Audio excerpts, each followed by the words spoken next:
हां, तर काय बघत होतो बरं रे आता, कार्बन क्रेडिट्सबाबत खालील विधानांचा विचार करा. ठीक आहे, कार्बन क्रेडिटबाबत खालील विधानांचा विचार करा. आपलं काय विचार चालला आहे आता बघा.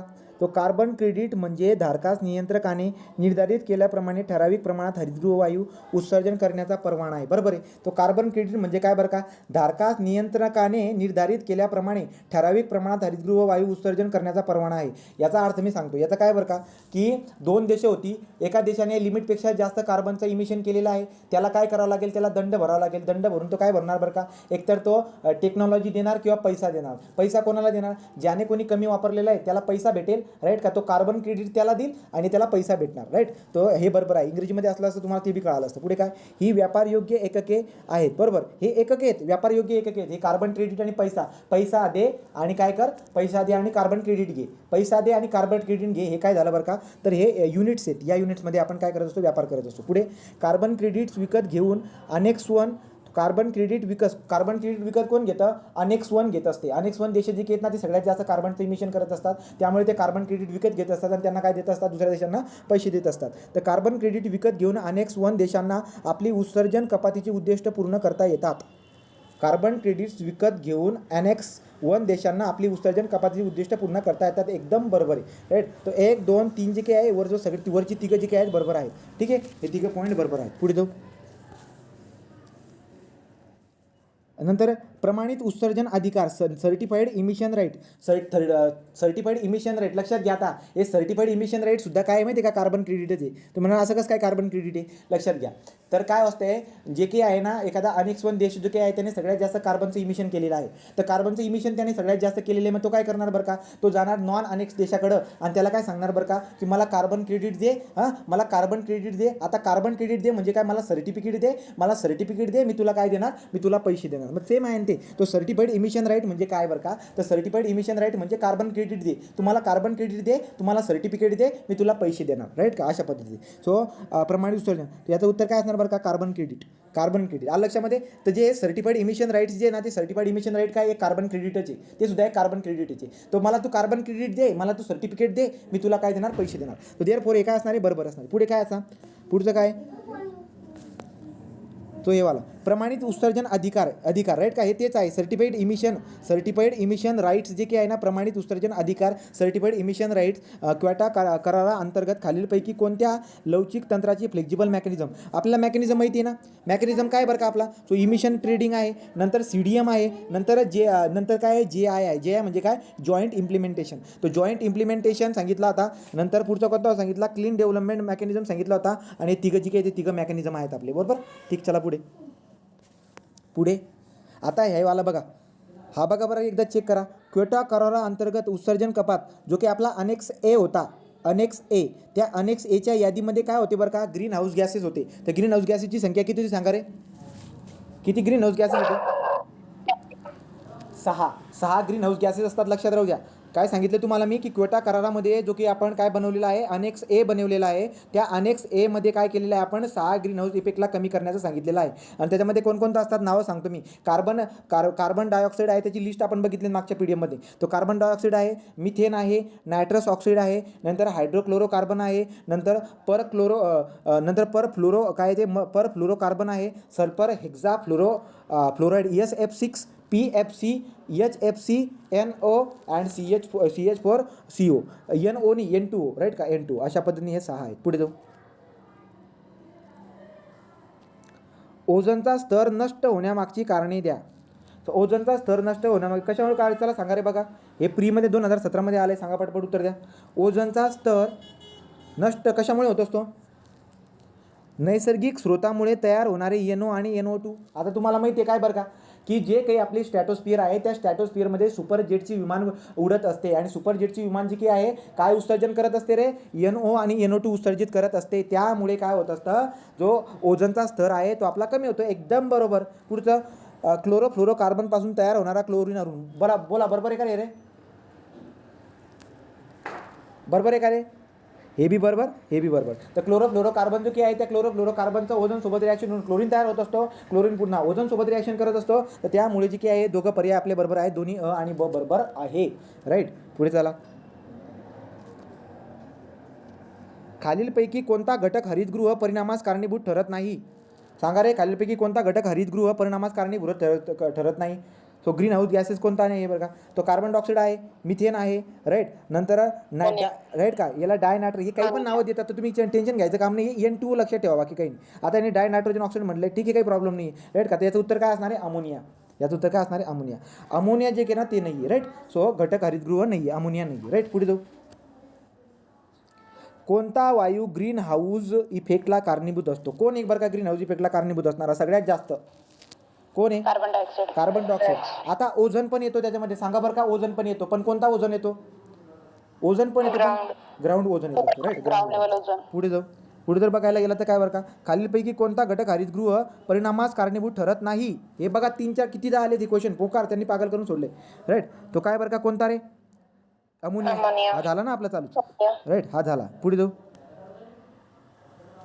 टिंब टिंब हे हरितगृह वायू आहेत, सांगा बरं का कोण रे? हरितगृह वायू कोणते आहेत? CH4 व CO2. मिथेन आणि कार्बन डायऑक्साईड. मिथेन आणि कार्बन डायऑक्साईड. इथिन नसतो, इथिन नसतो, इथिन नसतो. त्या ठिकाणी सगळ्या ठिकाणी इथिन टाकलं तर आठवते का तुम्हाला, राईट का. आणि C2H6 काय असतो आपला, तर तो जो काय आहे आपला इथेन असतो, इथेन. ठीक, पुढे जाऊ. टिंब टिंब हरितगृह वायू आहेत, बघा रे क्वेश्चन पुन्हा कितीचा होता हा जो आहे ना, PSI प्री 2011चा आहे आणि हा 2012चा आहे. टिंब टिंब हरितगृह वायू सेम क्वेश्चन पडलेले आहेत. याचं उत्तर काय असेल? फक्त आता ऑप्शन चेंज करून टाकलेत, राईट. तर CH4 आणि कार्बन डायऑक्साईड. गारव्यासाठी रेफ्रिजरेटर म्हणून काय वापरतात, सांगा रे? गारव्यासाठी लिक्विड अमोनिया, राईट. तो लिक्विड अमोनियाचा वापर आपण करत असतो. लिक्विड अमोनियाचा वापर आपण करत असतो, पण एकदा चेक करून घ्या की फ्रेऑन पण असतो का? फ्रेऑन नसतो लिक्विड अमोनिया, याचं उत्तर असायला पाहिजे, ठीक आहे. तो लिक्विड असायचा, तो एकदा कोणतरी गुगलवरती सर्च करून घ्या. काय आहे? फ्रेऑन आहे का? आता त्याची पेलिंग काय असेल? सो फ्रेऑन जे काय आहे, freon is use for the refrigerant असं म्हणून टाका, तो येत असेल तर बघा काय. पुढे जाऊ. शीतगृह व शुद्ध हवा. शुद्ध हवा म्हणजे काय? शुद्ध हवा पूरक यंत्रणा म्हणजे काय रे? शुद्ध हवा पूरक यंत्रणा म्हणजे काय? Air conditioner, air conditioning and the what, हे काय आहे रे? फ्रीज. तर फ्रीज आणि एअर कंडिशनरमध्ये आपण काय करत असतो सांगा? फ्रीज आणि एअर कंडिशनरमध्ये आपण कशाचा वापर करत असतो? क्लोरोफ्लोरो कार्बनचा. तो क्लोरोफ्लोरो कार्बनचा वापर यूज करतात ते रेफ्रिजरंट म्हणून. करतात का? कशा म्हणून काय म्हणून करतात? थंड करण्यात वापरतात का?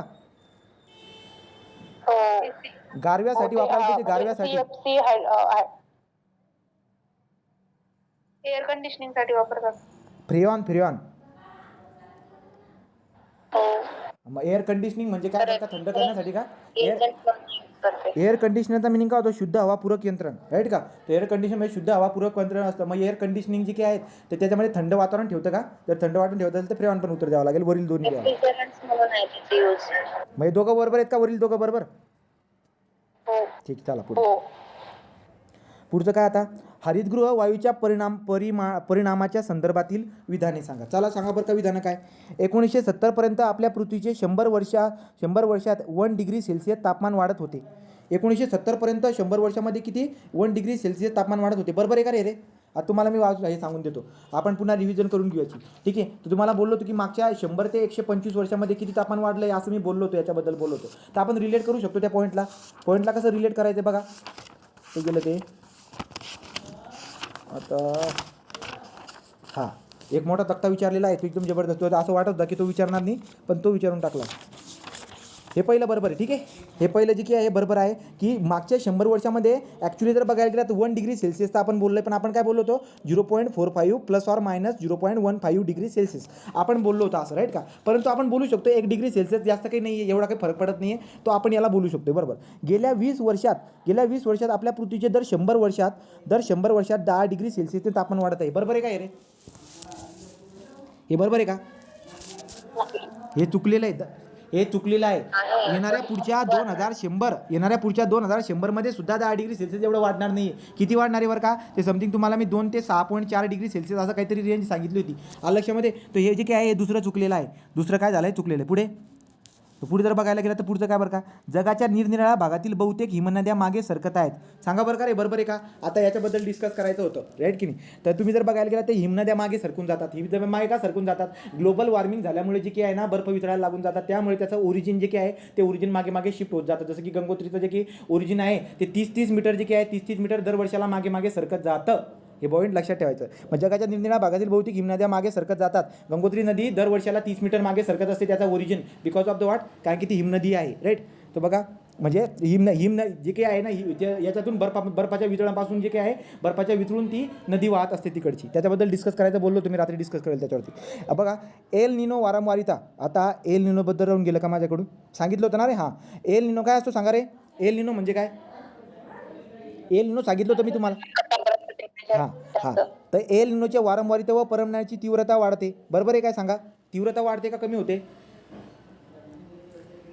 तीव्रता वाढते किंवा परिणाम. आता इथे काय आपण जे नाव आपण फ्रिक्वेन्सी बोललेलो आहोत की फ्रिक्वेन्सी कमी होऊन जात असते. एल निनोची फ्रिक्वेन्सी कमी होऊन जाते किंवा त्यामुळे जे की ना मान्सूनवरती त्याचा परिणाम होतो, असं बोललो होतो आपण, बरोबर का? ते एल निनोच्या वारंवारिता व परिणामाची तीव्रता वाढत आहे. तो ॲक्च्युली जे ना त्याची जी वारंवारता फ्रिक्वेन्सी ना ती कमी होत आहे. आता कमी होत आहे. आता इथं आपल्याला म्हणलेले की संदर्भातील विधाने बरोबर ओळखायची आहेत आपल्याला. मग बरोबर कोणती असणार? आता इथं ऑप्शन जर बघायला गेलं तर कोणत्या ऑप्शनला टिक केलं आपण 1 नंबरला बरोबर बोललेलो आहोत. ब नाही आपल्या पर्यायामध्ये, राईट? फक्त क आणि ड. तो ब नाही आहे म्हणजे ब नाही आहे म्हणजे हे नाही आहे, राईट? आता उरलेले कोणते? हे 2. उरलेले कोणते? हे 2. हे 2 आहेत, पण याच्यामध्ये आपला अ पण असायला पाहिजे. अ, क, ड बरोबर आहे. ठीक आहे. आता इथं एल निनोच्या वारंवारता व परिणामाची तीव्रता वाढत असते. ॲक्च्युली वारंवारता कमी होत असते, पण आता तीव्रता पण मेन्शन केले ना, त्यामुळे तुम्ही हे करू शकतात. आपण असं म्हणू शकतो की एल निनोचं जे की फ्रिक्वेन्सी किंवा इंटेन्सिटी जे काय आहे ती चेंज होत असते. ती कमी किंवा जास्त होणार, त्याचा परिणाम जो आहे मान्सूनवरती होत असतो, राईट? मग हा पॉईंट आपण बघितला आहे, म्हणजे हा पण बरोबर आहे. 1 नंबरचा अ पण बरोबर आहे आणि क कुठे आहे आणि क पण बरोबर, राईट? अ, क, ड हे तिघं बरोबर आहेत. ऑप्शन 4 आपला बरोबर आहे, लक्षात राहू द्या. पुढे जाऊया.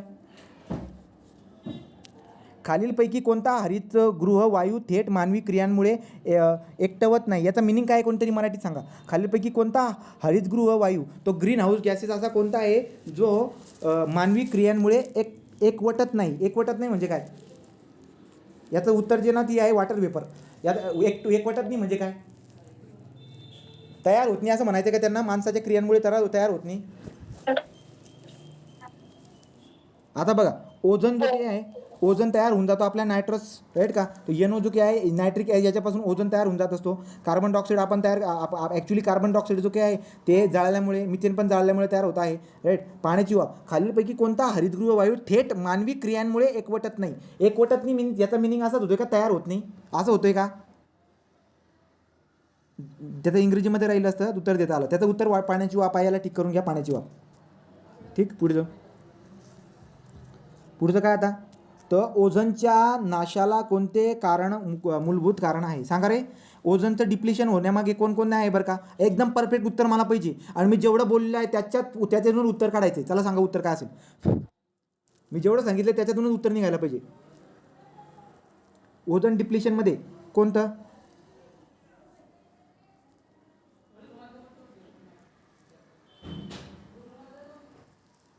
आलं का उत्तर? थंड हवा करणारी यंत्रा, एअर कंडिशनिंग, राईट?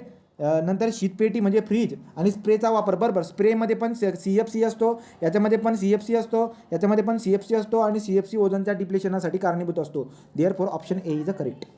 बरोबर. नेक्स्ट कुठे आता? तो हे तर 2 कटले. पुढे जाऊ. आता थंड हवा करणारी यंत्रणा, शीतपेटी, वॉटर फिल्टरमध्ये नसते. वॉटर फिल्टरमध्ये नसते. तो हा तर चुकला आहे, ब चुकला. स्प्रे हा थंड हवा करणारी यंत्रणा, बरोबर. आता विचार करा ना तुम्ही, मध्ये स्प्रे आणि हवा हे जे काही आहे दोघं आहे, त्यामुळे आपलं क पण बरोबर असणार आहे. अ बरोबर आहे आणि क बरोबर आहे. असतो ऑप्शन ए जो काही आहे, ऑप्शन 1 इज करेक्ट. आलं लक्षामध्ये? Option A. धुण्याच्या यंत्रणामध्ये CFC राहत नाही, वॉटर फिल्टरमध्ये बी CFC राहत नाही, रेफ्रिजरेटरमध्ये CFC असतो, इनहेलरमध्ये CFC असतो, पेंटिंगमध्ये CFC वगैरे वापर केला जाईल, फोममध्ये वापर करतात, राईट का? तर कुठे कुठे वापर करतात पुन्हा याला लक्षामध्ये घ्या. क्वेश्चन कसा चुकणार आहे बघून घ्या. ठीक, पुढे जाऊ. खालीलपैकी कोणते हरितगृह वायू ग्रीन हाऊस आहेत? सांगा रे. ग्रीन हाऊस कोणकोणते सांगितलेत?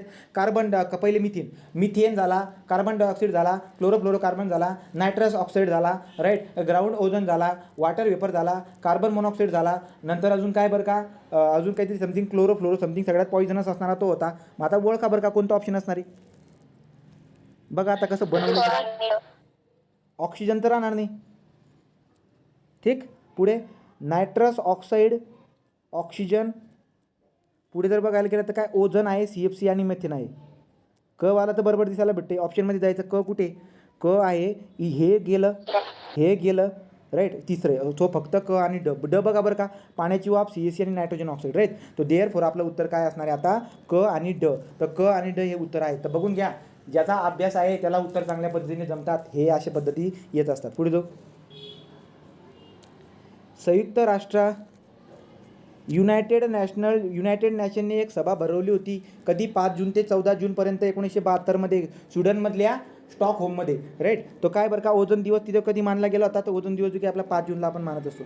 खालीलपैकी कोणता हरितगृह वायू संपूर्ण मानव निर्मित आहे? सांगा बरं का रे. 16 सप्टेंबर ना. काय म्हणले? ओझोन डे म्हणतात का? ओझोन दिवस. ओके. ओझोन डे, त्याला पर्यावरण दिवस समजतो. तो 16 सप्टेंबर. पुढे चला. आता पुढे जर बघायला गेलं तर काय खालीलपैकी कोणता हरितगृह वायू जो की आहे तो संपूर्ण मानव निर्मित आहे? सांगा बरं का रे. कोणता हरितगृह वायू मानव निर्मित आहे? क्लोरोफ्लोरोकार्बन जो की आहे मानव निर्मित आहे. कधी तयार झाला? 1958 मध्ये. कोणाकडून? जनरल मोटार्सकडून. पुढे जर बघायला गेलं तर काय, आता याचं उत्तर मला तुमच्याकडून अपेक्षित नाही. दिस इज द लॉजिकल क्वेश्चन. हे लॉजिकल क्वेश्चन आहे, म्हणजे ज्याने अभ्यास केलेला नाही त्याच्यासाठी आहे. चला सांगा उत्तर. मानवी परिणामामुळे जागतिक हवामानात बदल, क्लायमेट चेंजेस कशामुळे होतील? हे वातावरणामध्ये जे काही चेंजेस होत आहेत, हे क्लायमेट चेंजेस कशामुळे होत आहेत? हे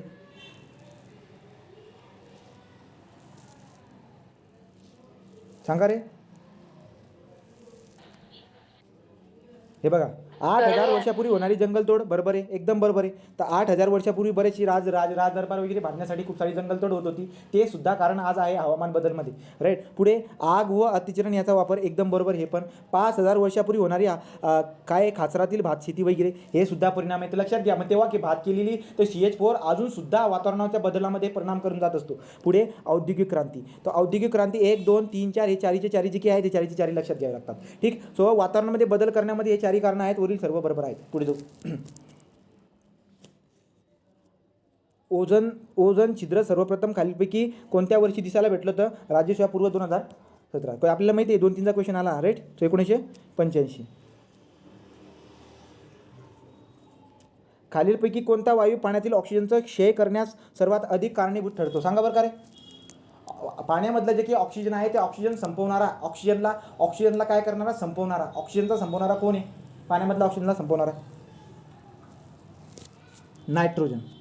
नायट्रोजन जो की आहे, नायट्रोजन पाण्यासोबत रिॲक्शन करत असतो. पाण्याच्या ऑक्सिजन सोबत रिॲक्शन करतो, नायट्रोजनचे ऑक्साईड तयार करून टाकतो. नायट्रोजनचे तुम्हाला आठवते का? पाणी जो की आहे ना, पाण्यामध्ये दूषित करणारा नायट्रोजनचा ऑक्साईड जो की आहे ना, तो तयार कसा होत असतो? पाण्यामध्ये असणारा ऑक्सिजन सोबत रिॲक्शन करून नायट्रोजनचे NOx तयार करून टाकत असतो. तर देअरफॉर यात आपलं उत्तर काय असणार आहे? नायट्रोजन. खालीलपैकी कोणता वायू पाण्यातील ऑक्सिजनचा क्षय करण्यास सर्वात अधिक कारणीभूत आहे? सर्वात अधिक म्हणतायत तुम्ही. अशा या गोष्टींवरती भर देत जा बरं का.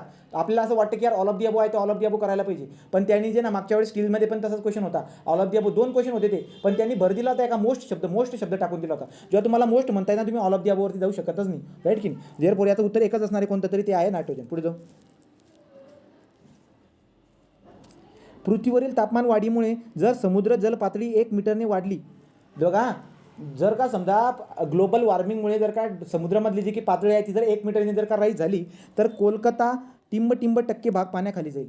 तर कोलकाता जो की ना, कोलकाता खालच्या प्रदेशमध्ये येत असतो. कोलकाता पण खालच्या प्रदेशमध्ये येऊन जात असतो. तर कोलकाता खालच्या प्रदेशमध्ये येतो, त्यामुळे तो जवळजवळ 50% पाण्यामध्ये चालला जातो डायरेक्ट. तर लक्षात घ्या, हे एक ठळक आहे, एकदम म्हणजे ठळक पॉईंट आहे तो. तुम्ही लिहून घ्या कुठेतरी वाटल्याचं, की जर का समजा पृथ्वीच्या तापमान वाढीमुळे समुद्राची जी काही पातळी आहे ती जर 1 मीटरने जर का वाढली ना, तर कोलकाता जो की आहे ते कोलकाता जवळजवळ अर्धा कोलकाता पाण्यामध्ये चालला जाईल. राईट. सो अर्धा कोलकाता जो की आहे तो पाण्याखाली जाईल. पुढे. कोणत्या वायूमुळे मुख्यतः ओझोन थराचा ऱ्हास होतो? तर ओझोन थराचा ऱ्हास होण्यामध्ये मी तुम्हाला काय सांगितले? क्लोरोफ्लोरोकार्बन सांगितलं होता. नंतर पुढे कोणकोणते होते रे? नंतर बघितलं कार्बन टेट्राक्लोराईड आहे. नंतर अजून कोणता आहे तो? जर बघायला गेलं तर मिथाइल समथिंग आहे दिलेले बघा. Carbon dioxide, chlorofluorocarbon. तुम्हाला काय द्यावं लागेल? क्लोरोफ्लोरोकार्बन जावं लागेल. बरोबर की नाही? क्लोरोफ्लोरोकार्बन. नेक्स्ट. खालीलपैकी कोणता हरितगृह वायू नाही रे? बघा कितीदा येते. राज्यसेवा मुख्य 2013 आलाय. पण सांगा खालीलपैकी कोणता हरितगृह वायू नाही आहे? हायड्रोजन. चला पुढे. जर जागतिक तापमान 2 डिग्री सेल्सिअसने जर का वाढलं तर खालीलपैकी कोणते परिणाम होण्याची शक्यता आहे? सांगा तुम्ही आता एक एक करून. वार्षिक पूर, कीटकनाशकांमुळे होणारे आजार, मलेरिया, डेंग्यू मलेरिया आठवतं का तुम्हाला? मी काय सांगितलं होतं ते? तर तुम्हाला सांगितलं होतं मी की ग्लोबल वॉर्मिंग जी काही आहे त्या ग्लोबल वॉर्मिंगमुळे डेंग्यू, मलेरिया, हत्तीरोग सारखे रोग होत असतात. हा पॉईंट मी सांगितलेला होता. आणि पूर पण, दुष्काळ पण येतात, दुष्काळ आणि पूर पण येत असतात. तर दुष्काळ आणि पूर जे काही आहेत कधीही दुष्काळ आणि पूर वगैरे येत असतो, राईट. शेती विभागात बदल, प्राणी आणि वनस्पतीच्या बऱ्याच प्रजाती नष्ट होतात, हे पण सांगितलं, आठवते का तुम्हाला? तर प्राणी आणि हे जे काही आहेत ना, प्राणी आणि त्याच्या बऱ्याचशा प्रजाती काही नष्ट होऊन जात असतात. आणि नंतर पुढे काय, शेती विभागात बदल, शेती विभागामध्ये पण बदल होताना दिसायला भेटत असतो, राईट. तर देअरफॉर याच्यामध्ये सगळे उत्तर आपले आहेत, अ, ब, क, व, ड, हे सगळे जे काही सगळे उत्तर आपले आहेत. तर हे सगळे परिणाम तुमच्या वहीमध्ये चांगल्या पद्धतीने लिहून घ्या. हे सगळे त्यांनी तुम्हाला दुपारी लिहून दिले. पुढे त्याला, मोटार वाहनामुळे टिंब प्रकारचे प्रदूषण होते, सांगा रे. ॲग्रीमध्ये विचारले, ॲग्री पूर्व. मोटार वाहनामुळे टिंब प्रकारचे होतील बरं का. प्राथमिक, दुय्यम, बोथ ए आणि बी. काय असेल उत्तर सांगा? प्राथमिक तर असेल, पण प्राथमिकमुळे दुय्यम पण निघतील. याचं उत्तर प्राथमिक व दुय्यम दोन्ही प्रकारचे दिलेलं आहे. प्राथमिक व दुय्यम दोघं प्रकारचे दिलेले आहेत. आता ते कसं असेल बरं का, गंमत बघा. हां, आता काय होईल बरं का रे, आपल्याला एक बात चांगल्या पद्धतीने माहिती आहे, काय की जे काही आपले मोटार वाहन असतात त्या मोटार वाहनामध्ये जो काही ऑइल असतो त्या ऑइलला जाळल्यामुळे नायट्रोजन ऑक्साईड पण बाहेर पडत असतो. आणि नायट्रोजन ऑक्साईडचं जर का समजा सूर्यकिरणासोबत रिॲक्शन जर का झाल्या तर नायट्रोजन ऑक्साईडचं सूर्यकिरणासोबत रिॲक्शन म्हणजे काय आहे, काय तयार होत असते, ग्राउंड ओझोन तयार होत असतो. आणि ग्राउंड ओझोन काय आहे, तर ग्राउंड ओझोन जो काही आहे आपला तो पण द्वितीय आहे. ॲक्च्युली याचं उत्तर देणं प्राथमिक द्यायला पाहिजे होतं, पण याचं उत्तर प्राथमिक व दुय्यम दोघं दिलेलं आहे. प्राथमिक व दुय्यम का दिलं असेल, मी आता तुम्हाला जे कारण दिलं ना त्याच्यामुळे, राईट. तर मोटार वाहनामध्ये कोणतरी लगेच याच्यावरती टाका बरं का गुगलवरती, की ऑटोमोबाईल इज द, काय म्हणायचं, ऑटोमोबाईलमधून निघणारे जे काही पोल्युटंट आहेत ते प्रायमरी पोल्युटंट आहेत, किंवा म्हणा automobile pollutant are the primary pollutant, is it true असं वगैरे टाकून बघा, किंवा MCQ असं काहीतरी टाकून बघा. तर बघा एकदा चेक करून घ्या, कारण की क्वेश्चन जसे रिपीट पडतात. ॲग्रीचा क्वेश्चन आहे, एकदा चेक करून घ्या पटकन बघा.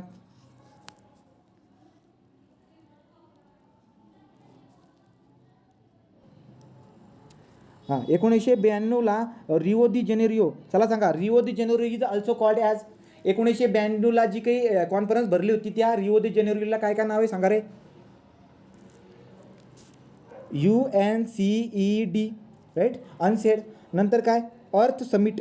नंतर काय, रिओ समिट. नंतर काय, नंतर जर बघायला गेलात तर काय, रिओ जेनेरिओ, अर्थ जेनेरिओ, हे सगळे नावे, रिओ द जेनेरिओ, अर्थ जेनेरिओ, हे सगळे नावं देतात. तो सांगा बरं, 1992ला जी सभा भरली होती, कधी भरली होती ती रे? 1992 झाली, राईट. 5 जून 1992. ॲक्च्युली तारीख कुठून तर कुठपर्यंत ती तारीख सांगा बरं का मला, जी ही सभा भरली होती अनसेडची, ही तारीख काय सांगितली तुम्हाला मी?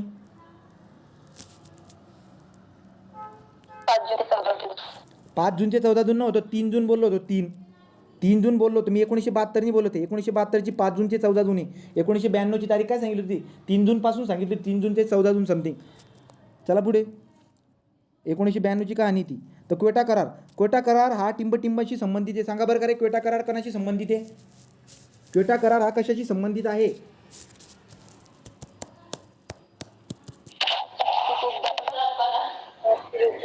राईट का, ग्लोबल वॉर्मिंग. काय म्हणायचं, ग्लोबल वॉर्मिंग. तर ग्लोबल वॉर्मिंग म्हणजे काय, ग्लोबल वॉर्मिंग म्हणजे जागतिक उबदार म्हणजे गरमी, राईट की नाही. तो ग्लोबल वॉर्मिंग म्हणतो त्याला. Option 3 correct. पुढे, हा मला क्वेश्चन विचारू थकलेत ते पार. ते मेन्समध्ये, या आपल्या मेन्समध्ये विचारलं काय आहे, राईट. आता बी विचारलं होतं, तर त्यांच्याकडे क्वेश्चन जे काय अशा पद्धतीचे आहेत, जोड्या लावता येतील तुम्हाला. नायट्रोजनचं प्रमाण आहे, हे ऑक्सिजनचं प्रमाण आहे, हे कार्बन डायऑक्साईडचं प्रमाण आहे, आणि हे ओझोनचं प्रमाण आहे. तर तुम्हाला चांगल्या पद्धतीने एक लागणार आहे. पुढे जाऊ, पर्यावरण विषयक पहिली जागतिक परिषद केव्हा स्टॉकहोम स्वीडन येथे आयोजित करण्यात आली होती? सांगा रे. 5 जून 1972. आता हे 5 जून 1972. पुढे, खालीलपैकी कोणता वायू खरेदी विक्रीसाठी आहे? आता या उत्तरला ह्याची. ॲक्च्युली हा प्रश्न विचारायचा होता, म्हणजे आतून विचारायचा होता, पण तो जरा विचारण्यामध्ये गडबड झाली ना, त्यामुळे हॅच देण्यात आला नाही. हॅच का देण्यात आला कळेल. सांगा बरं का रे, कोणता, खालीलपैकी कोणता वायू खरेदी विक्रीसाठी आहे? खरेदी विक्रीसाठी म्हणजे तुम्हाला माहिती आहे काय विचारायचं त्यांना, जो की इमिशन ट्रेडिंग आहे. इमिशन ट्रेडिंगमध्ये काय विकत घेत होते? युनिट विकत घेत होते. कोणाचे? Carbon trading. अरे का, carbon trading, right. Therefore carbon dioxide उत्तर. याचा कार्बन डायऑक्साईड, पण त्यांना क्वेश्चन जो आहे ना विचारण्याची पद्धती ना चुकली जरा, देअरफॉर तो गडबड झाली. पुढे, समुद्रजल पातळी वाढ होण्याची महत्त्वाची कारणे सांगा. चला सांगा रे. जी सी लेवल आहे ती सी लेवल इन्क्रीज होत असते. कशामुळे सी लेवल इन्क्रीज होणार? समुद्राच्या लाटांमुळे वाढेल एकदम ऑफकोर्स. हरितगृह परिणाम जागतिक हे बघ समुद्राच्या ज्या लाटा वाढतात सुनामीच्या लाटा त्याच्यामुळे पण समुद्राची पातळी वाढते एकदम बरोबर आहे. पुढे तर बघायला गेलात काय जागतिक तापमान वृद्धी यस हे पण आहे हे पण रिझन आहे कारण की जे की समुद्राचे जे की हिमे असतात ते गळू होऊन जातात. समुद्री जलचर आणि हरितगृह परिणाम बरोबर आहे. हरितगृह परिणामामुळे होणार आहे राईट जागतिक वातावरण सुनामीच्या लाटा ब ड याचं उत्तर काय आहे अ ब ड. समुद्री जलचर म्हणजे काय ते नाही हे समुद्री जलचर जे आहे याच्यामुळे नाही वाढत. समुद्री जलचर म्हणजे काय ते जहाज वगैरे म्हणतात नाही बोटी असतात का ते तर जे काही बोटी असतात त्या बोटीमुळे काही लेवल वगैरे वाढणार नाही आणि लेवल वाढली तेवढी वाढते का नाही. तर तुलना जे काही पाण्याची पातळी वाढण्यामागे सुनामीच्या लाटा असतील नंतर जागतिक तापमान वृद्धी आणि हरितगृह परिणाम जे काही आहे ती 3 गोष्टी लक्षामध्ये घ्यावं लागते. त्याचं उत्तर जे काही आपल्याला अ ब ड हे दिलेलं आहे राईट. पुढे जाऊ. हरितगृहाच्या प्रभावाचे परिणाम काय सांगितले मी गण सांगितले तुम्हाला. मानवी जीवन आणि शेतीवरती बरोबर मानवी जीवनावरती होतो शेतीवरती बी परिणाम होतो राईट की नाही. पुढे जर बघायला गेलं तर काय पर्जन्यन्यूनता म्हणजे काय जे प्रेसिपिटेशन वगैरे होतं ते व्यवस्थित होत नाही. कुठे पाऊस पडतो जिथं पडायचं तिथं पाऊस पडतो जिथं पडायचं नाही तर पडतच नाही राईट की नाही. तर हे पण बरोबर आहे. सागरातील आम्लतेचा स्तर वाढतो बरोबर आहे काय सांगा रे. सागरातील आम्लतेचा आपल्याला एक बात माहिती आहे की सागरामधली साल्ट वॉटर जे ना साल्टचं प्रमाण वाढून जात असतं. सागरामधलं आम्लतेचं प्रमाण वाढतं सागराची पातळी वाढते हे पण बरोबर आहे. आम्लतेचा स्तर पण वाढतो सागरामध्ये मिठाचा स्तर पण वाढतो. सगळे जे काही आहेत वरील सर्व बरोबर आहेत. तर वरील सर्व जे काही आहेत ते वरील सर्व बरोबर आहेत. चला पुढे जाऊ. खालीलपैकी कोणता वायू ओझोन स्तराच्या क्षयात कारणीभूत ठरतो सांगा रे. क्लोरोफ्लोरोकार्बन हे पागल करून ठेवले. पुढे जाऊया. उत्सर्जित क्रियाशील वायू ज्याला हरितगृह वायू सुद्धा म्हणतात. उत्सर्जित क्रियाशील वायू ज्याला हरितगृह वायू पण म्हणतात कोण आहे ते सांगा. जो काही हरितगृह वायू आहे त्याच्यामध्ये आपल्याला नायट्रोजनचा ऑक्साईड पण आहे राईट. क्लोरोफ्लोरोकार्बन मिथेन पण आहे. सो अ ब क उत्तर काय याचं अ ब क. तर हरितगृह वायू कोणकोणते आहेत आपले अ ब क. हायड्रोजन सल्फाईड आहे का नाही ठीक. चला पुढे. ओझोन वायूचा थर वातावरणाच्या कोणत्या थरात आढळतो सांगा रे. इंग्रजीमध्ये सांगा मला ओझोनचा थर कोणत्या लेअरमध्ये असतो स्ट्रॅटोस्फिअर राईट. पुढे जाऊ. हां ही वाली प्रश्न आपल्याला सॉल्व करायचा आहे. स्टॉकहोम परिषद कधी भरली 1972 राईट. रिओ परिषद कधी भरली 1992. त्यानंतर क्योटो प्रोटोकॉल कधी होता 1997. मग झाला मग आपल्याला जर का 3 आले तर चौथा आपोआप येऊन जाणार एक विषय खल्लास झाला राईट. तो हे जे काही ब्रँडलेट अहवाल आहे हे सगळं बघू आपण नंतर वाटलं असतं ठीक. तो अशा पद्धतीची बात लक्षात आली. पुढे जाऊ.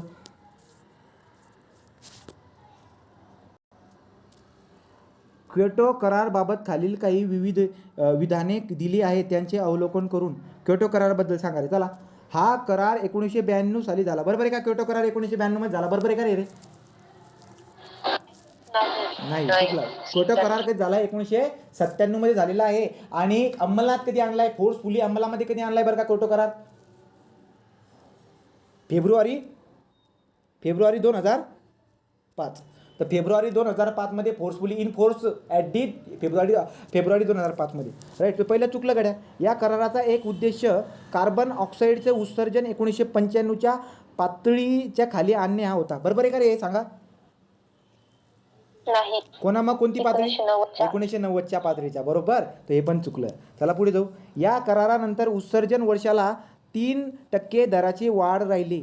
या करारानंतर उत्सर्जन वर्षाला साधारणतः 3% या दराने वाढत राहिली ठीक आहे. आपण जरा इथं आपल्याला काही माहिती नाही. पुढे बघू. हा करार जपानमध्ये झाला बरोबर आहे का रे. बरोबर आहे. हा करार कशामध्ये झाला जपानमधल्या क्योटो म्हणजे बरोबर आहे. जपानमधल्या क्योटोमध्ये झाला आहे म्हणजे ड तर बरोबर आहे गड्या. आता फक्त ड तर कुठे दिसायला भेटत नाही. याचा अर्थ ड या ठिकाणी आहे म्हणजे क आणि ड दोघं बरोबर आहेत. मग हे दोघं बरोबर. या करारानंतर हा जेव्हा करार केला उत्सर्जन वर्षाला साधारणतः 3% दराने वाढत राहिले. तो करारानंतर उत्सर्जन वर्षाला साधारणतः 3% या दराने वाढत राहिले. तो ड कुठे दिसायला भेटतोय का ड तर कुठेच नाही. आणि आपल्याला योग्य विचारलं होतं ना अवलोकन करून. अचूक विधान अचूक म्हणजे काय रे चुकीचं विचार ओळखायला लावले. तर चुकीचं ओळखायचं मग चुकीचं जर ओळखायचं आहे तर मग अ चुकले गड्या ब बी चुकलंय गड्या अ आणि ब चुकलेलं आहे. अचूकच ओळखायला लावले ना रे. काय विचारलं अचूक म्हणजे बरोबर आहे ना. अचूक म्हणजे बरोबर का हे बघा असं मॅटर आहे. तर अचूक जो काही आहे अचूक म्हणजे बरोबर. मग अचूक जर का बरोबर असेल तर आपलं बरोबर एक तर ड बरोबर आहे गड्या, ड बरोबर आहे आणि ड या ठिकाणी जे तर मी क आणि ड जे काही ते देणार आहे. तो या करारानंतर उत्सर्जन वर्षाला साधारणतः 3% या दराने वाढत राहिले. काहीतरी असेल त्याच्यामध्ये अर्थ इंग्रजीमध्ये असला असता तर मे बी जोर पडला असता चांगला. तो ड वरून एकतर अ आणि ब क ड त्याच्यावरून उत्तर आपलं फाइंड आउट करून झालं. पुढे जाऊ. आता हा जो ना यार याचा एक तक्ता होता, मी तो तक्ता सगळ्यात शेवटी घातला. मला तो शिकवायचा होता पण मला असं वाटलं की ना ते विचारणार नाही म्हणून मी ते सांगितलं नाही. आणि तेव्हा जे ना आपण खूप जास्त थिअरी बघत होतो ना, मी तुम्हाला बोललो होतो ना नंतर सांगतो. तर तो हा तक्ता होता. तो हा तक्ता आता डिस्कस करून घ्या. बघा काय तक्ता आहे बरं का. या ठिकाणी तुम्हाला ना ग्रीन हाऊस गॅसेस दिलेले आहेत. Carbon dioxide, methane, nitrogen, nitrous oxide आणि CFC आणि HFC दिलेले. ठीक आहे. तो CFC, HFC, नायट्रोजन हे जे काही आहेत ना आपले काय आहेत, हे आपले ग्रीन हाऊस गॅसेस आहेत. तर हे ग्रीन हाऊस गॅसेस जे काही आहेत ना यांची प्री इंडस्ट्रियलायझेशन 1750मध्ये जेव्हा कार्बन डायऑक्साईडचं प्रमाण बघितलं ना वातावरणामध्ये, ते 2080 पार्ट पर मिलियन होतं. किती. तर कार्बन डायऑक्साईडचं प्रमाण जे की ना वातावरणामध्ये 280 पार्ट पर मिलियन एवढं होतं कार्बन डायऑक्साईडचं प्रमाण 1750मध्ये. पण 2000मध्ये जेव्हा आपण ऑब्झर्व केलं तर किती झालं बरं का, ते 368 एवढं झालं. तर 280 पैकी 368 जर का झालं तर 71% वाढ आपल्याला दिसायला भेटत असते. 71% वाढ झालेली. हे काय वातावरणातील आयुर्मान 5 ते 200 वर्ष म्हणजे काय बरं का, 5 ते 200 वर्षाचा मिनिंग काय होत असेल, मे बी ते कार्बन डायऑक्साईड वातावरणामध्ये राहत असावं. पुढे काय तो CH4 जो काय आहे. आता CH4 बद्दल क्वेश्चन विचारला वाटतो. तो तर 1750मध्ये CH4 किती होता, 700 ppb होता पार्ट पर बिलियन, राईट. आणि तो 2000मध्ये किती झाला, 1750 पार्ट पर बिलियन एवढं झाला. 151% वाढ झालेली आहे, राईट. N2 होतं काय होतं, 770 होता, नंतर 318 झाला, राईट. अशा पद्धतीने CFC त्यावेळेस होताच नाही, कारण की CFC कधी आला होता सांगा रे. 1750मध्ये CFC नव्हता का, कारण द्या. 1928 मध्ये आला ना. राईट. त्यामुळे CFC तर काही राहणार नाही, राईट. आणि 2000 पर्यंत जो काय आहे तो 2000 पर्यंत 282 होऊन गेला. म्हणजे 1928 पासून तर 2000 पर्यंत डायरेक्ट एवढा वाढून गेलेला तो. तर किती टक्क्याची वाढ आहे. तर मग क्वेश्चन किती बढिया विचारला आहे बघा ना MPSC मध्ये. कुठे गेलं ते.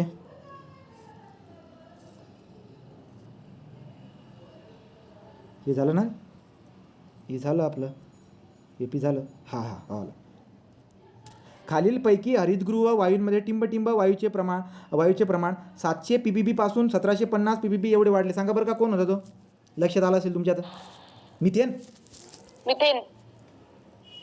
700 ते 1750. हे बघा रे, आलं लक्षामध्ये. क्वेश्चन कसे विचारतायत तक्ता आपण लिहून काढायचं. मी सांगणार होतो याला पण म्हटलं ठीक आहे. आता कुठे गेलं हे झालं ना रे. मी किती वरती जातो आता, ओझोनचा थर हे इथं हे झाला. वरचा तुम्ही 3 उत्तर येतं. पुढे जाऊ. पुढे जर गेला तर क्योटो प्रोटोकॉलचा प्रमुख उद्देश टिंबटिंब होता. सांगा रे काय उद्देश होता क्योटो प्रोटोकॉलचा. ओझोनच्या पातळीवरती घट आणायचा होता का त्याचा उद्देश. याचा उद्देश ओझोनच्या पातळीमध्ये घट आणायचा का, नाही. हे थोडी होतं. ग्रीन हाऊस गॅसेसच्या उत्सर्जनात घट आणायची होती यार. ग्रीन हाऊस गॅसेसच्या उत्सर्जनामध्ये घट आणायची होती. ऑक्सिजनमध्ये घट आणायची नव्हती, क्लोरीनमध्ये बी घट नव्हतं आणायची नव्हती. फक्त काय, याचं उत्तर फक्त ब आहे, राईट. मी तुम्हाला अगोदरच बोललो होतो क्योटो प्रोटोकॉल फक्त आणि फक्तसाठी, राईट. पुढे जाऊ.